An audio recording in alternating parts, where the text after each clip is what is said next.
Welcome and happy Wednesday, ladies and gentlemen. Welcome back to another edition of The Activated Author. I'm your host, Melissa T, the procrastination bully, and your hashtag author bestie. As you can see, sharing the screen with me is the one and only Yogi Mueller. Thank you so much for coming back on the show. In this Absolute episode, pleasure. we are celebrating Yogi. His new book, Leadership Fuel, drops today. Leadership Fuel drops today. So I wanted to bring Yogi on so we can celebrate him, talk about all things leadership fuel and what that means to him. If you've been rocking with me for a minute, the last time we had him on for an in-depth interview, we were discussing mentorship.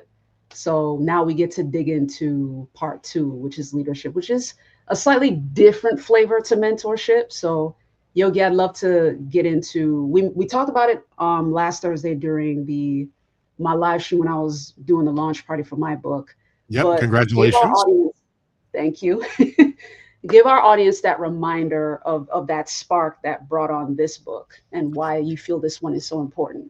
So thank you, and Melissa, thank you so much. It's always an honor to speak with you, and the work that you do is fantastic. So I was writing another book completely, and a colleague of mine called and said, "Hey," or texted me actually, and they said, "Hey, do you know of a book? I got to go talk to my team about problem solving or critical thinking or something. We need to work through some." So I have nowhere to start. I have no idea where to go. I have no frames of reference, and I really don't know how to kick off that conversation. Is there a book out there? I says, "No, but can I steal that idea?" And I'm like, "Yeah, there's a book there." So that was an inspiration for Leadership Fuel. It was what can I provide leaders when they need inspiration, when they need a spark to talk about really any topic in business or leadership.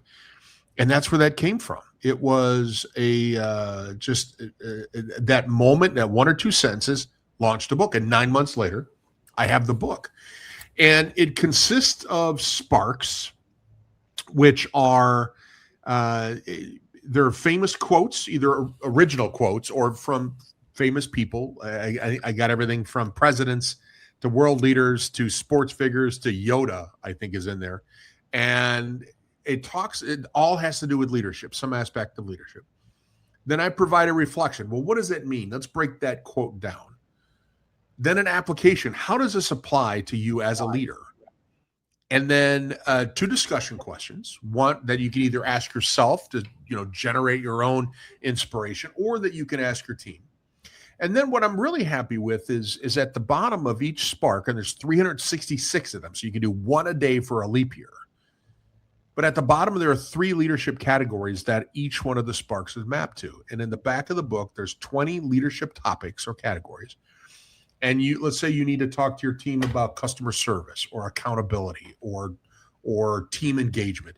You go to the back of the book and it lists every spark that has to do with that leadership topic, and you can go right to that page. So my envision for this book is not to be seated on some wonderful bookshelf behind you. It's to be on your desk, dog-eared, with highlights and Post-it notes hanging out of it, and just look like it's been used, because it's a really positive resource guide that you can always refer back to for that spark or inspiration that you need to continue to stoke the fire of why you became a leader.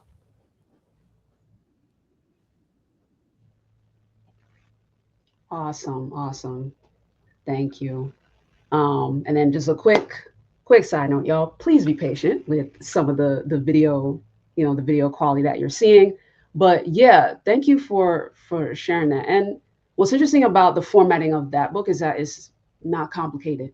Like, Mm-mm. I think some people think that writing a book has to be. So I love that you essentially did like a compendium of quotes and then created an index. Like, hey, if just go to the back of the book, if you just need this part, just jump to that. Um, that the person that inspired you, the person that was asking, like, is there a book out there? Do they have a copy of it yet? Like, did they get the advanced copy? No, but they did get they will get a signed copy, absolutely. But they do have a dedication at the beginning of the book, and it says, "To Ryan, thank you for the spark, the inspiration, and the fire." So Awesome. the book is dedicated to him because, again, I was writing in a whole other book that I've shelved to get this out because this was like it needed to come out, and it was fast.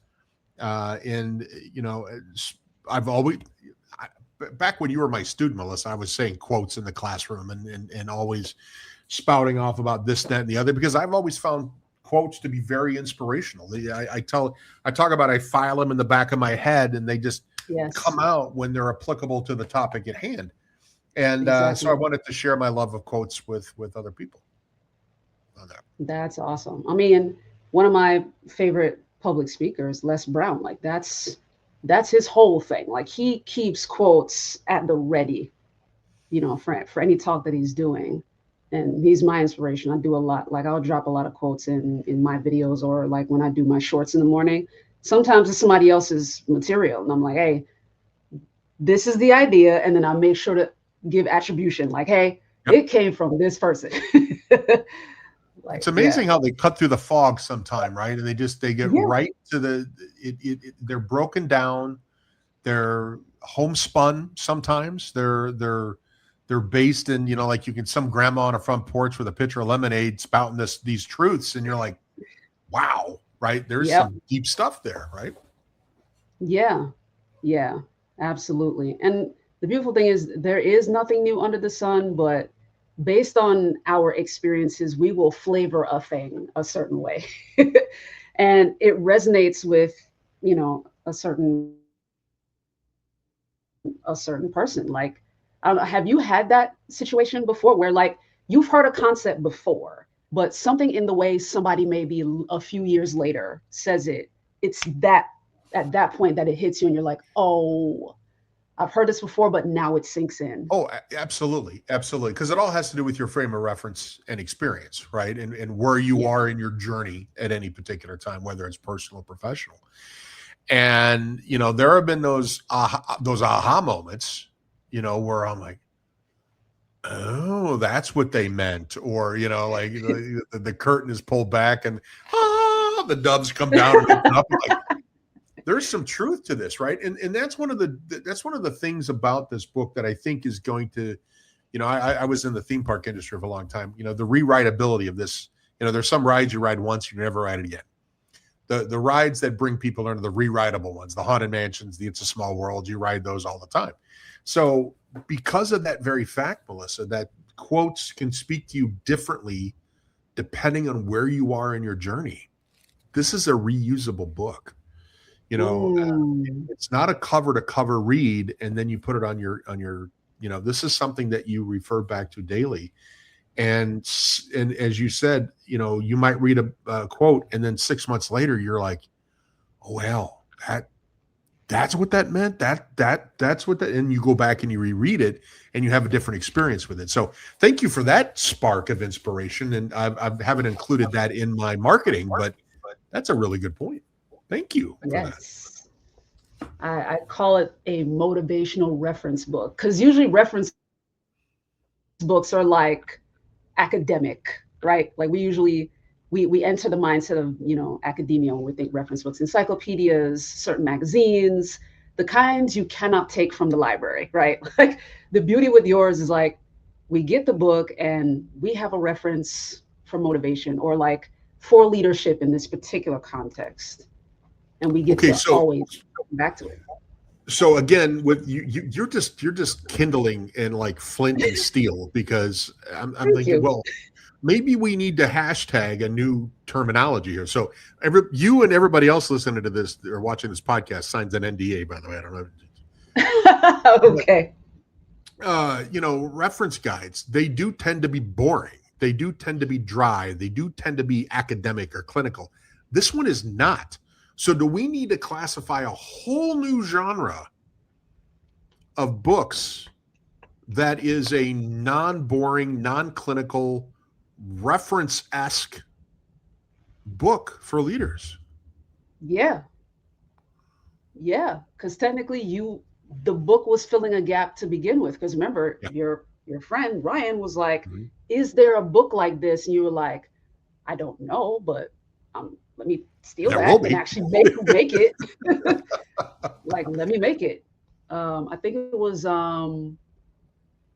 Toni Morrison. I think she's the one that says it. Like, I think if you're she's in my looking for a book. book, I see, think I might have like, quoted if one. I gotta research that. I think so. see, yeah, I think she was the one that said, if you're searching for a book and you cannot find it, then write it. Like, if you're Amen. looking for a book that you need and you don't see it, then be the one to write it. You know. So yeah, your book fills a gap. So yeah, Yeah. Wow. let's pioneer that. Like, create a So new genre. if Tony and Angelo have a baby that we it could be, be the book, or what is it, uh, be the change that you want, that you want to help me out with these quotes. So again, I've got so Yeah, many quotes in my head. Sometimes they get messed up, but be the book you want to yeah, be the book you want to read, or right. yeah. Write the book you want to read. Write the book you She's in want to there too. read. I think I do have Tony in my book. So it was an interesting journey finding these quotes.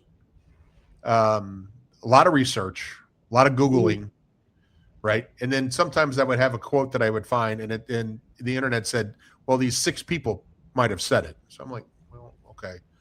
I had to pick one on some of them. So, there's a little asterisk, like, they're genuinely attributed to this particular individual. But I've Mhm. also, what I did, and when I use when I do the update, Melissa, I'm going to have to do a quote from your book, because Aw. I found a lot of authors that are colleagues of mine that I know that are published authors, and I put their quotes in it. So it's your quote next to Toni Morrison's, or to Nice. Simon Sinek's, or something like that, and to have you included in there, that's kind of fun to be on that inspiration. So yes, when I do the update, you will have a quote attributed, and you'll have a spark. Yay. Thank you. Appreciate that. Appreciate that. Yeah, I wanted to kind of dig back a little bit into your experience from the theme park days, like the attraction days. First of all, let our audience know how long you were in that industry, because you were there for a minute. Like, how long did you Uh, work in that industry? I worked for the Walt Disney Company for 10 years. Wow. And then you and I met when I left the Walt Disney Company to go into higher education. And I was there for 2.5 years, almost 3 years. And then I missed hospitality. So I went back in training roles in a couple of different hospitality organizations for like the last 15, 16 years. So that's where I've been hiding. And I wanted to also kind of weave in the other sort of industry, if you will, that you've been in or what was in, which is comedy. Because man, like, that used to be my favorite part of like being at Full Sail, like going to see your live shows and like watch you guys perform. That show was great. And then you made the project management class as fun as it was because of the comedy. So I wanted to talk about, like, in your leadership in these roles, Right. like, how were you able to incorporate that and Ah, like leverage the comedy, but in a way that also brought out the best in your people? great point. And there's a lot to unpack there. I will tell you, a sense of humor is an essential leadership skill. It is. I've called laughter the great leveler, because you could crack a joke in a room, and a king and a peasant are laughing at the same time. And classes go away, levels go away, categories go away. You're just laughing at a good joke, right? And it releases endorphins. There's the whole physiology side of laughter, right? But I think there are a couple of key things from a leadership perspective, and then I'll go into education. Hmm.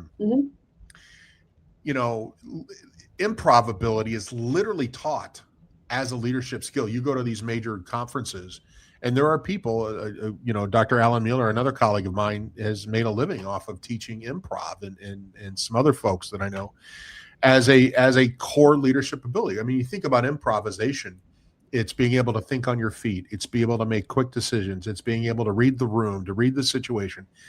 And yes, a lot of times you see it, it's at a comedy show or on TV.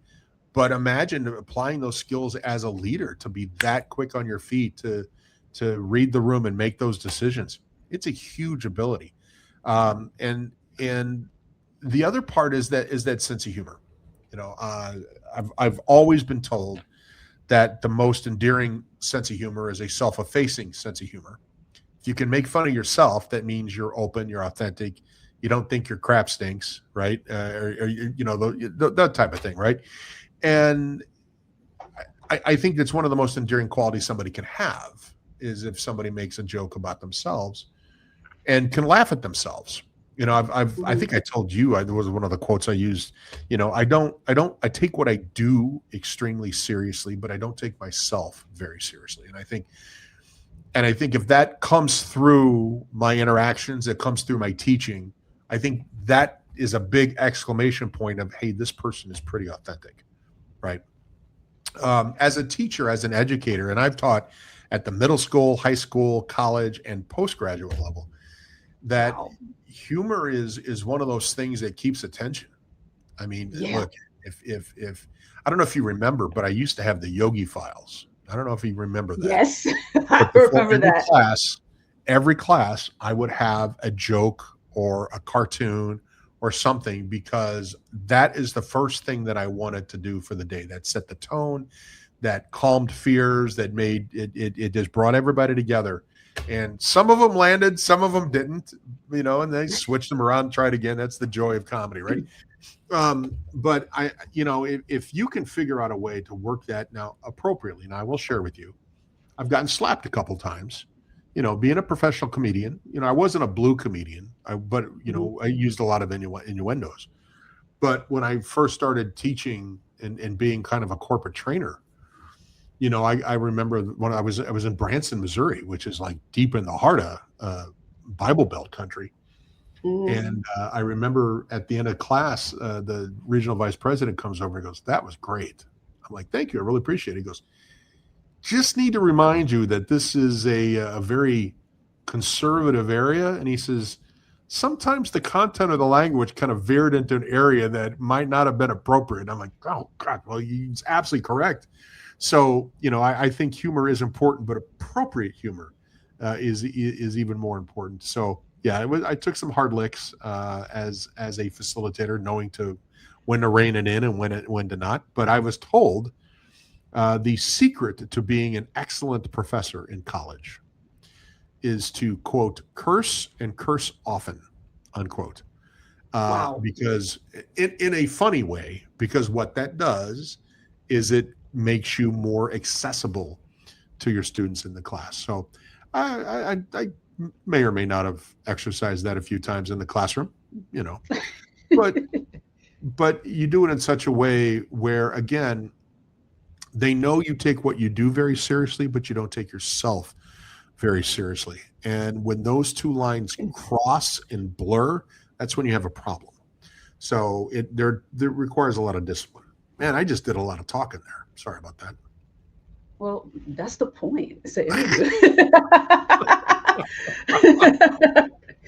um, Actually, no, but you brought up an interesting something I want to unpack. There is that sort of that border between taking yourself, not taking yourself seriously, taking what you do seriously. The latter is easy to understand. How do we get to the point where we don't take ourselves seriously? Because the first thing that came to my mind is, okay, that is going to require that we do our inner work to get Mm, there. Because cool. people who take themselves seriously, usually that is a byproduct of some past issues or a trauma response. You know what I mean? People who choose to remain very guarded or very buttoned up. That was me for a very long time. Like even when I was in your class, like I enjoyed your class because I did get to laugh. I love being around people that were humorous. But it wasn't until like within the last 3 years, Yogi, that I finally was able to get some unpacking done internally, so that Well, you I'm, were, and that yeah, might be a separate podcast because you were, I think, just recently out of the Navy, right? At yeah, when you joined the school, so you had to unlearn all of yeah, your learning. You had to rediscover who you were because for how many years you were told what you were, who you were, where you go, and what you do. Right. yep. So I get it. It was a rebirth for, you know, I do some volunteering with the Camaraderie Foundation, which helps veterans transition into civilian life. And I'm just amazed of how lack of whatever they get, right? So again, that's a whole other podcast. I don't want to get Yeah. into that today. And I completely then derailed the thought train and forgot what your question was, Melissa, because In uh, terms of the not taking yourself seriously oh and yes, the work required. the inner work. Great point. Yeah. And a leader that I worked for many years ago coined the term terminal professionalism. That when I love that. I used it. I was Wow. back at Disney, so I've been using it for 25 years. And that's when somebody just takes themselves so bloody seriously that it's a terminal, like it's like lurch, right? It's like, because they lead with the professionalism and they think that's what. And you're right. It is such the inner work. That's why I created the Grit Index assessment. Mm, The get over yourself, invest, reassess with honesty, invest in improvement, and treasure the lessons of growth, because it's all freaking ego. It's all freaking fear. It's all, you know, not believing you. Even Socrates said the wise man is the one that knows he knows nothing, right? Bingo, right? They do that back in ancient Greece. They were wearing togas and they knew these things. And that is such a key, because if you can get over that stupid ego that you have to put up these walls and the protection and you have to show off and you have to prove this or prove that. Gary Vee is a huge guy, right? And Brene Brown and the vulnerability and just be real, right? But you're right. People, whether it's past trauma, whether it's past environments they worked in, self-preservation, there are some deep-rooted psychological things that might be going on there. And what I find interesting about the Grit Index is when you take the index, and I'm not a psychologist, I don't even play one on TV, but when I sit down with a client and work through these answers, we go there. Why hmm do you have an ego? Why do you deflect feedback? Why don't you believe people when they say you're doing something wrong? hmm They identify where these moments in time or people were that caused that, in some cases, trauma, Yeah, to have them put up those walls, right? And but you have to be open enough to even start exploring that. that's true. And that is where you have to decide what do you want to be? Who do you want to be? And then based on that, what level of vulnerability do you need to bring to the table? And it's not easy. It takes courage to do that. It does. I forget who I was speaking to about it, but I mentioned like you have to reach a place where you want to become self-aware, because even your grid index, it's a tool for self-awareness. Like that is literally where everything starts, because once you become self-aware and you understand how you function, it's a lot easier to then take the next step, which is to figure out how other people around you Mm-hmm. might function, which then allows you to give people more grace, because you're like, oh, they're probably coming from this place. It's not necessarily about me. You know what I mean? Like once you that was the thing that was freeing for me, which is why in the Really? last 3 years I've become a much more relaxed person in dealing with people. Even though like I'm an introvert probably for the rest of my life, but developing self awareness helped me understand like, oh, this is not about me. They probably dealing with X, Y, Z, and back to A. You know what I mean? Like they're probably juggling several things, and I was just the thing in front of them, and I just happened to receive whatever they decided to put out. Like it probably wasn't about me at all. So like once you understand that not everything is about you, like it is so freeing, because then you get to just exist like in the fullness of yourself. I wouldn't necessarily say without filter, because you do, once you become aware of other people's behaviors, you then learn to speak in a language that they understand, because Yep. that's a skill too. Like speak, that's communication, speaking in a way that others hear you. Like being able to do that without the restraint of worrying how you're going to be received is is an incredible feeling. That was incredible. If everybody had that level of understanding of self-awareness, I thought you articulated that extremely well. Thank Um, you. it's funny because if somebody takes the grid index assessment and they get a really high score and it's all green, they're like, "Ooh, why it did really well. In my response, in my email response, like, if you're scoring in the 98th percentile on how open to feedback and open to challenge or opportunities you are, probably not a good sign that, and I put it back on them, right? Because look, if you're not taking this assessment with an honest eye, then it's worth nothing, right? But I 100% agree with you that, that if more people can get there, and I think we're a lot better, than we were. I mean, the concept of vulnerability in the 50s wasn't there, right? I Right. think it's a pendulum, and I think it can go too far. And Mm. then where we open up vulnerability to also abdicate responsibility Ooh. and some other things, right? I think Mm-hmm. that's a challenge. So I think you need to find that yeah, I have opportunities, but I identify my opportunities so I can fix them and get better. I don't want to identify my opportunities so I can use them as an excuse. I just thought that That up. I don't part. know if that was good or bad, but it's one thing to identify where your challenges are, but it's to point out where you need to fix things and get better, right? And Exactly. yeah, the human. I've been doing a lot of work around confidence building and experience, and the human brain likes lazy. If they feel It likes comfortable, easy. it likes easy. And if you keep giving it excuses to be easy, it's not going anywhere, and neither are you. So you That. have to create scenarios where it shows cognitive dissonance, and the brain needs to figure out, well, how do I fix this? And then, that's when you gain growth. That's when you grow. That's when you develop, not in comfort, not in, you know, lack of friction. Yeah. Yeah. And to be honest with you, I don't know where we got that from. Probably, probably from, I don't know if you follow Trevor Noah. He has a podcast called What Now? And he recently did an interview with, oh man, I'm forgetting his name right now, which is sad because he has the same kind of hairstyle as me. Is it Norman? Not Norman. It's an author. I forget Okay. his name right now. But and he like multiple New York Times best-selling author Honestly, too. Melissa, I wish I had your hairstyle. I do. I think rock and roll.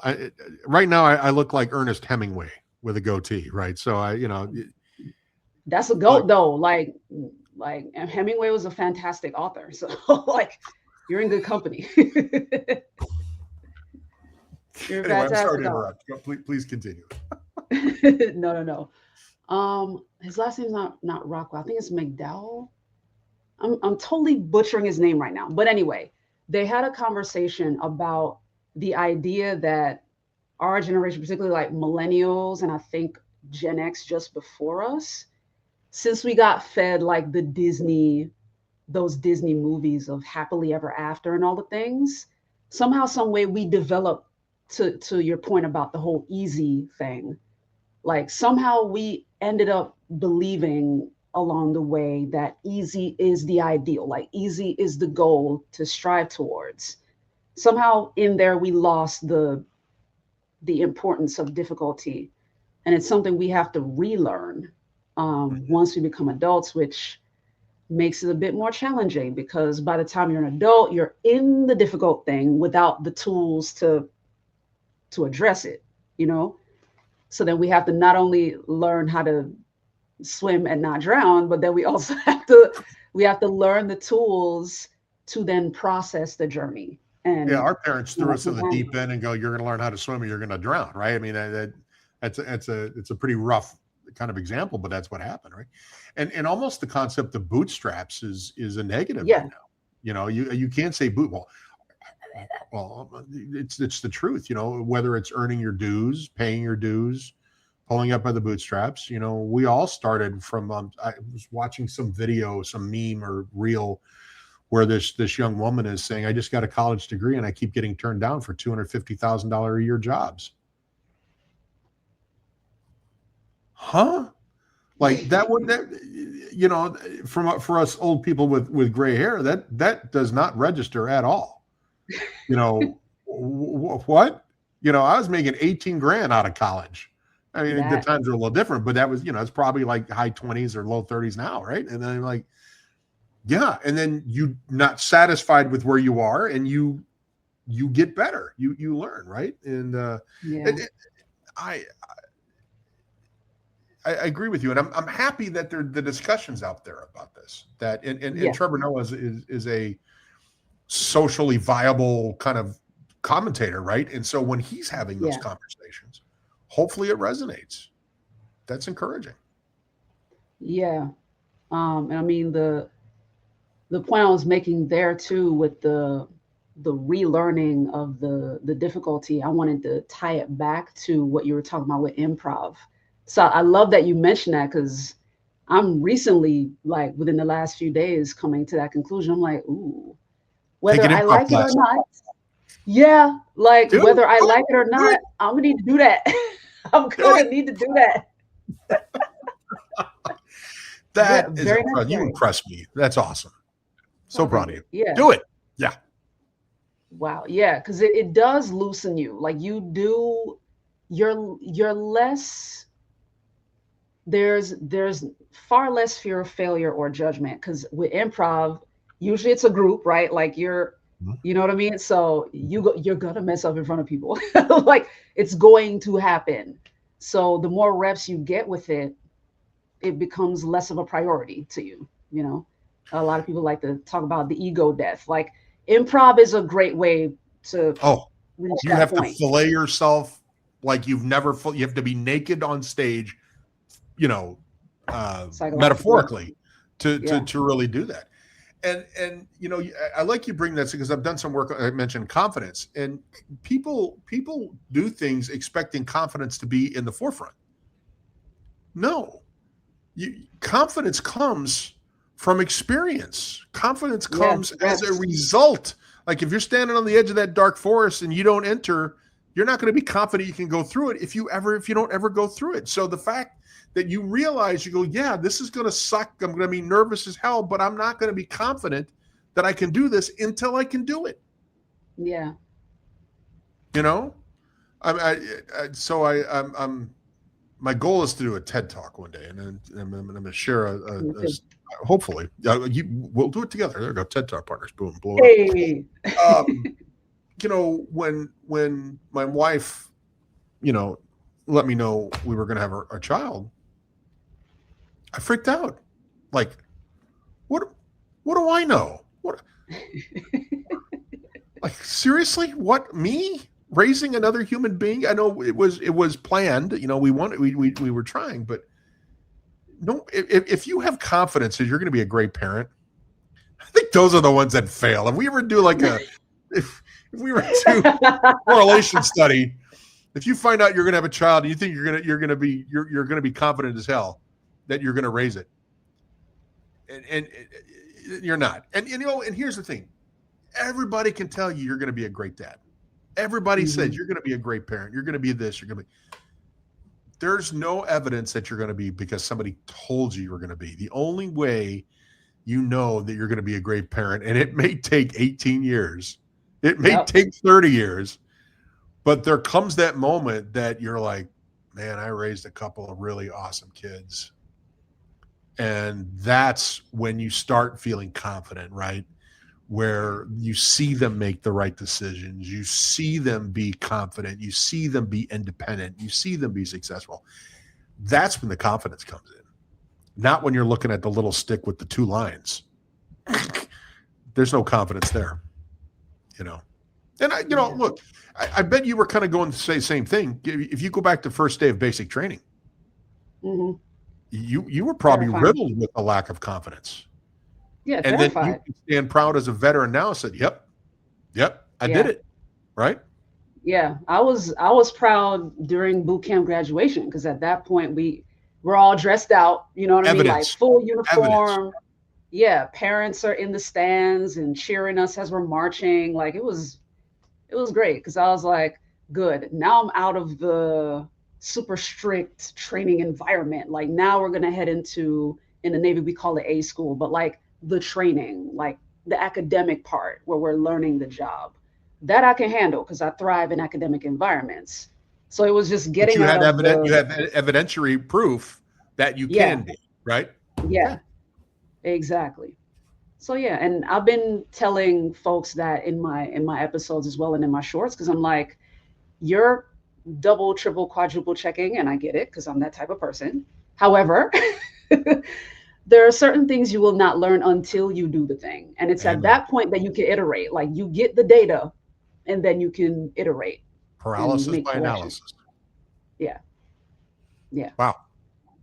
Well, that had to be a very cool moment for you, right? Because, you know, look, if I have to get up at 6:30 because I have a meeting at 8, that's rough for me, right? So I can't imagine, like basic training and everything that you went through, which I'm glad they do because it creates a fighting force in the U.S. that is people that don't sleep in, and I appreciate that as a citizen, right? Uh, Yeah. but Important. I love the way you talked about that. When you're on the parade grounds and you're all dressed in your blues, probably, or whites, or whatever season it was in, right? And Yeah. you're feeling, hey, I accomplished something.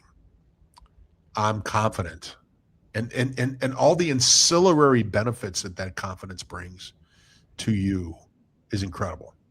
So Yeah. thank you for sharing that story. That really kind of hit home for me on that. Cool. Glad to know that was helpful. Yeah, so let's dig in a little more into this book. Now Okay, that this is out, essentially, like when this drops, it's out. it It's is. launch day.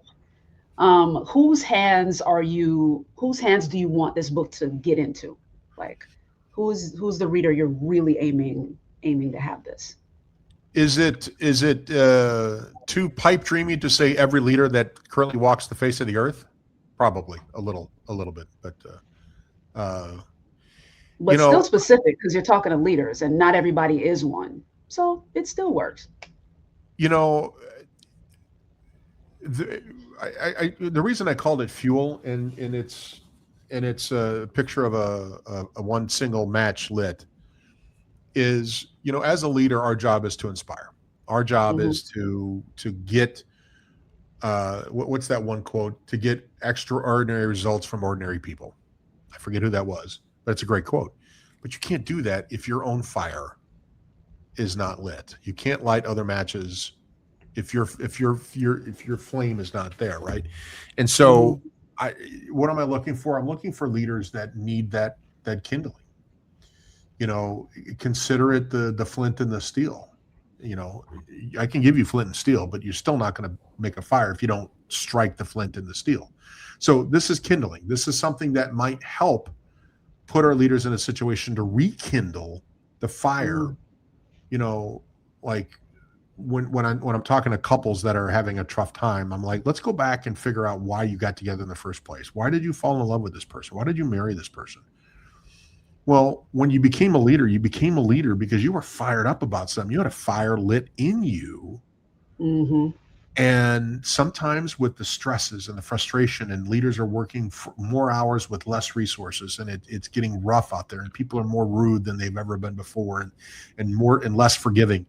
And all of that eats away at the fire that's burning in you. But when your fire goes out, so does the fire in your team. And Yeah. this is for those leaders that are holding on to that match, that are covering it up and trying not to let it go out. And sometimes it just needs, as you said earlier, a very easy thing to pick up on your desk, open up to page 265, read the spark, and get relit, and go be a great leader that day. And whether it's for your individual or your team needs that boost, that's what I'm looking for. Absolutely. I'm about to find this dude's name because it's bugging me that I don't remember it. Hold on a It's gonna keep you up at second. night. Dude, like I'm that type of person, like I have to get the answer to something. Like a dog on a bone. Yeah, I'm like, because I'm this is somebody that I greatly respect too, because he and I are of the same ethnic origin. He's part Jamaican. So I'm like, how did I forget this dude's name? Like, what? Hold on. Hold on a minute. That's This is the joy interesting. of the editing suite. We can edit this time out. That's okay. We've got all the time in the world. According to your listeners, it's going to take absolutely 3 seconds to do this, but that's okay. That's the I magic know. of editing. Malcolm Gladwell. It's Malcolm Malcolm Gladwell. Gladwell. Do I have Yeah. Malcolm Gladwell in my? I should really It's, have like a list of all the people that I made. That would probably be smart. yeah. That would be awesome. Yeah. That'd be I didn't do awesome. that. See, now you're Well, keeping me up well, at night. I got to figure out what this new genre is. I gotta now make a list of all my. I think that's like 4 sparks so far, maybe 5 during the conversation. I'm just like, just striking the flint and the steel, which I'm glad to be able to do it. I appreciate that. Like you're still bringing out the best in me as a person. Like you've always been really great at that. I've always admired that. So keep doing what you're doing. We Well, you know appreciate what? you. I only ever invest in stocks that will pay off. I love that. Love that. Love that. Appreciate it. Let folks know where they can get their copy of the book now that it is officially out there. Absolutely. Today you can get it on Amazon.com, paperback or ebook. I would recommend the paperback just because you can mark it up, you can highlight it, you can do all those things. And eventually you're going to be seeing this in other retails online and in stores. So fingers crossed on this. You can also go to yogimueller.com and get all of the latest information there as well. Awesome. Awesome. Let me put that up there for our folks so they know exactly what that looks like. So if you guys are interested, go to yogimueller.com. You see it there on the screen. Do not forget that second L because y'all know me. I always remind you guys of my 2 L's. You slapped me a few times. Hey, it's the autocorrect. It's the autocorrect. I get it. But yeah, Yogi, thank you so much for coming on this week. And I'm honored to be the somebody to celebrate you on launch day. So I appreciate you for that. Yeah. And yeah, I'm proud of you, Melissa. And I treasure our time together. You're a great host. You ask great questions, and you are an inspiration to many. So Malcolm Gladwell is thinking, who's this girl I know with the hair that looks like mine? Because she always people. yeah, yeah. I'm looking forward to that day. Like when we get to chop it up, that's gonna be great. You're the But best. Thank yeah, you so much for your time. absolutely. Thank you, Yogi. Guys, please go to his website, order the book. Make sure you keep that reference guide on your desk, motivational/leadership reference guide, one that is non-boring.